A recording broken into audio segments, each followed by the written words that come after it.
Doctor కావాలంటే MBBS చదవాలి, engineer కావాలంటే బీటెక్ చేయాలి, లాయర్ కావాలంటే లా చదవాలి. ఇట్లా ఏం కావాలన్నా దాంట్లో పెద్ద చదువులు చదవాలి. కానీ పోలీస్ కొలువు కొట్టాలంటే ఉత్త డిగ్రీ ఉండగానే సరిపోదు. ఉరుకుట్లా ఫస్ట్ ఉండాలి, లాంగ్ జంప్, హై జంప్ ఇట్లా అన్నిట్లా రువ్వడి చూపెట్టాలి. అదే ఆర్మీకి పోవాలంటే దీనికి డబుల్ త్రిబుల్ చెమట తీయాలి. హగో గసంటల ముచ్చటే ఇది. రాబోయే కాలంలో కాబోయే సైనికులు ఇల్లంతా ఆర్మీకి పోతానికి రోజుకు 2 గంటలకు మీదనే చెమట తీస్తుండ్రు గ్రౌండ్ లా. అగో ఎక్సర్సైజ్లు, రన్నింగ్, భూమి మీద పాకుడు, తాళ్ళు పట్టుకొని బాకుడు.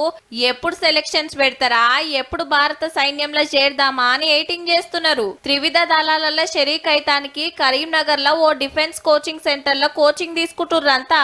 భారత్ పాకిస్తాన్ తోని కిස්සర బసర నడుస్తుంది కదా, ట్రంప్ సార్ మధ్యలో పడి కొట్లాడుకోకుర్రంటే శనారమే కాల్పులు బంద్ పెడతానికి మేం తయారే అన్నది పాకిస్తాన్. మళ్ళా గిట్లేమన్నా కథలు పడితే ఎప్పుడు పిలిచినా మేం తయారు అంటుండ్రు కాబోయే సైనికులు. సోల్జర్ ప్లేస్ లో మేమెందుకు లేమా, మా అదృష్టం మాకెందుకు కలగలేనా ప్రతి రోజు బాధపడుతుంది. ఏ నైట్ అయినా సరే, ఏ డే అయినా సరే ఖచ్చితంగా వెళ్ళడానికి రెడీ ఉన్నాం. పిలిచినా కానీ ఇప్పుడు మేము పోవడానికి రెడీ ఉన్నాం. ఎవ్రీ సెకండ్, ఏ డే అయినా, ఏ నైట్ అయినా. గన్స్ కానీ ఎవ్వి ఇవ్వకపోయినా పర్వాలేదు, మాకు ఓన్లీ సాయం చేయడానికి పిలిచినా సిద్ధంగా ఉంటాం మేము. వందలు వేల మంది ఆర్మీకి పోవాలని చెమట తీస్తారు గాని కొందరే కొలువు కొడతారు. ఇక ఆడ మళ్ళా ట్రైనింగ్ అయిపోయినాక డ్యూటీకి ఎక్కుడే.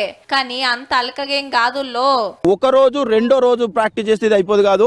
1 మంత్ నుంచి 2 మంత్ కఠోరమైన శ్రమ చేస్తేనే రేపటి రోజున ఒక ఇండియన్ ఆర్మీ సోల్జర్ లెక్క తయారవుతాడు. మొత్తానికి ఆర్మీలో షరీక కాకుండానే దేనికైనా సై అంటుండ్రంటే రేపు జవాన్లు అయితే అవతలోళ్లకు దబిడే దిబిడే పో.